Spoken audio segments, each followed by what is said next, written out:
Well, this question comes up fairly often. Should I use a friend or family member as a realtor? What if they're newly licensed or otherwise fairly inexperienced? What if they don't do it full time? So today, let's talk about how you can set yourself up for success no matter who your realtor is, how to have these sometimes tricky conversations with family members, and also tackle the question, can we expect a discount in commission if we're related?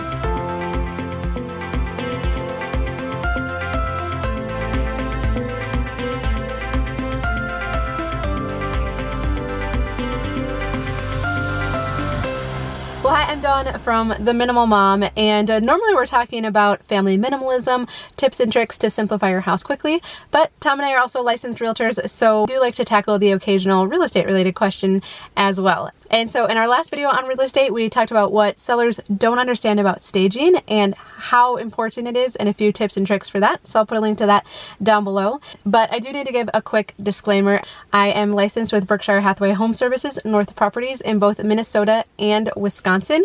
This video is not meant to solicit anyone who is currently working with a real estate professional. And while I do my best to share general information that will apply to most markets, you should always check with a local professional about different trends and nuances in your specific area. You can see our full disclaimer down below. Okay, so now that that's out of the way, today let's first talk about whether or not you should hire a friend or family member as a realtor. Number two, how to have sometimes difficult conversations if you don't choose to hire them.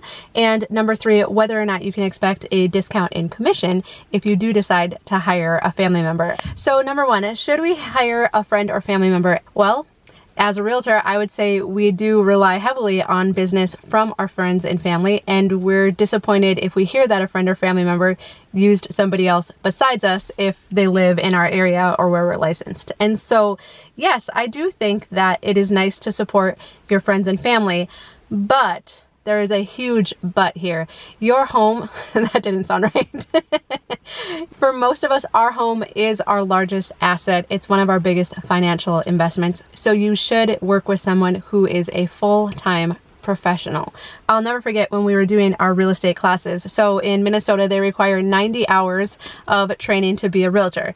That's a fair amount, but now looking back, I mean, it was really just scratching the surface. And I'll never forget, in class, somebody asked, we were almost through the first week of classes, and somebody asked the instructor, they said, there is so much to know when it comes to selling real estate. Why would anybody trust me as a new realtor? And the instructor's response has always stuck with me because it felt kind of wrong to me at the time. He said, people will trust you even if you're new because most people don't think that it requires any skill to sell real estate. And I'm coming to realize that that is actually very true, unless you have had a bad transaction in the past. A lot of times now when people find out that we're realtors, we start to hear their horror stories. And if you haven't had one of your own, you've probably heard someone else's. And it always feels very unfortunate to me because a lot of the time it feels like there is something that could have been done to prevent the situation from happening. Not always. I mean, we're not miracle workers, right? So what do you do then if maybe they're newly licensed or they don't do this full time? I would ask them to co-list your property with a full-time agent, a very experienced agent in their office. So I would tell them, we are so glad to be able to support you, especially as you're getting your real estate business started. However, this transaction is very important to me, and we feel like we will all have the best experience, you included, if you invite somebody else from your office onto the transaction with you. So we would like you to split the commission with them 50-50. So be clear about this, that you want this other agent, you want their name on it, and you want them to have a split in the commission because you want this other agent bought in as well, and you want them to basically have some skin in the game. So they might say, oh, I'm on a team with other realtors. Well, we were on a team with other realtors too, but that didn't mean they gave a flying whatever about what was happening with our own transactions, right? So that's great. I'm so glad. Would you choose somebody from your team who is experienced and who does this full time to join you in partnership in listing our property?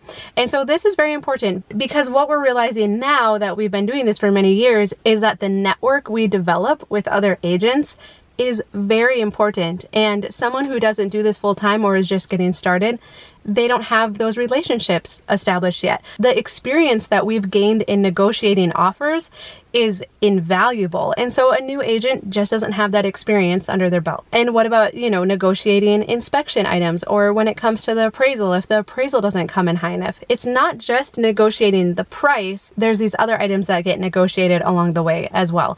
And so that just comes with experience. Number two, no matter who you hire, but especially if it's a friend or family member, it's very important to set clear expectations. A lot of times the hesitancy to hire a friend or family member is that they might not be straightforward enough with me. They might not want to tell me the difficult things, whether it's about staging or finishing up projects around the house or even pricing. And so you can take some control in this. We don't just have to sit back and let the process happen to us. We can take control and we can tell our friend or family member, I know staging is very important. And we talked about this a little bit in our staging video. I know it's very important. So will you please feel very free to give your input and tell us what we need to do to make sure our house is going to show the absolute best. We want to get the best price possible, and we know staging is an important part of that. So give them permission. Say it again and again. Please, is this wall color okay? Should we take out some of the furniture? Is there too much stuff on the walls? Same with pricing. Every seller thinks their house is worth more than it is, almost always. I mean, it's almost a guarantee. And so you're probably going to be no different, and that's okay. We expect it, but tell them, this is the price that we had in mind. Be very upfront with them. This is the price we had in mind. This is the price we need to be able to pay off our mortgage. Be upfront with them. It can be a little tricky when you're talking finances with a friend or family member, but the best thing you can do is get it out in the open. This is the price we were thinking. Now please tell us your professional opinion. The other thing is to ask them up front for a net sheet that's going to show your estimated proceeds. Have them lay everything out on it. Their commission, the buyer's agent commission, the estimated title costs. They should be able to provide all of this for you. The worst is to get to the end of the transaction and the closing statements come in and like, well, I didn't know we had to pay for this. I didn't know we were paying the buyer's agent's fee. So at the beginning of the transaction, ask for a net sheet. Also ask that with any offer you receive that they update that net sheet to reflect what your net proceeds are going to be. This gets confusing. Selling your house is stressful. There's a lot of different terms floating around. It can get very confusing. So the best thing you can do is to have it all in writing, and don't be afraid to ask them every step of the way. If anything changes, okay, we made a price adjustment. Could you provide a new net sheet for me? Okay, we got an offer. Can you provide a new net sheet for me? This will help to make sure everyone is on the same page. And then lastly, can you expect a commission discount from a friend or family member if you hire them as your realtor? This gets sticky because on one hand, this is our livelihood, and I'm going to put the same amount of work, if not a little bit more, into our friends and families transactions as our other transactions. And so for Tom and I, we've personally decided that we do offer a discounted rate for our friends and family, but not every realtor feels the same way. And so the best thing you can do is just ask them and be upfront and say, I know some realtors offer a friends and family discount. Is that something you're able to do? And then they can tell you, and then you can decide whether or not you want to hire them. The worst thing though, if I can tell you this, is there's nothing worse than getting a friend or family member's Christmas letter only to find out that they moved and that they didn't use us. So if you do have a real estate professional in your life, it would be nice if you let them know if you don't decide to use them. It could be a quick email or a text message and just say, hey, we want to let you know we're selling our house.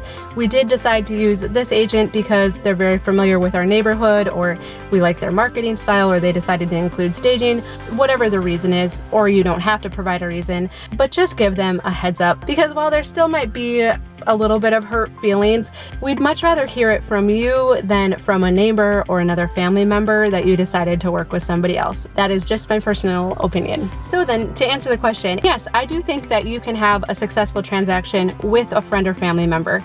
And if any bumps come up along the way, just be open and honest with them, just like you'd have to be with any other realtor you hired. You know, a lot of times people will say, no, don't work with friends and family. And they act like, oh, if you hire another realtor, that's a guaranteed success. That's not how it works. People have just as many frustrations with realtors that they've never met before as they do with their own friends and family. Coming up next, I do want to talk about how you can set expectations with your realtor, no matter who it is, whether it's someone that you know or don't know, so that you can have a really successful transaction. Like I said, I'll link to the staging video down below. Leave any questions that you have about buying or selling a house that you'd like us to tackle. Let us know. Have you hired a friend or family member? Did it go smoothly? Are there things that you would recommend or things in hindsight that you would have done differently? Please leave that down below because we learn so much from each other. And then coming up later this week, we're actually doing a clean sweep on our basement, which has been really good to finally take care of. So we'll show you before and afters of cleaning out our basement. So that'll be later this week. So I'll link to that down below. But thank you so much for watching. A thumbs up is the best compliment that you can give us. We hope you subscribe so that we can keep in touch. And I'll look forward to visiting with you again really soon.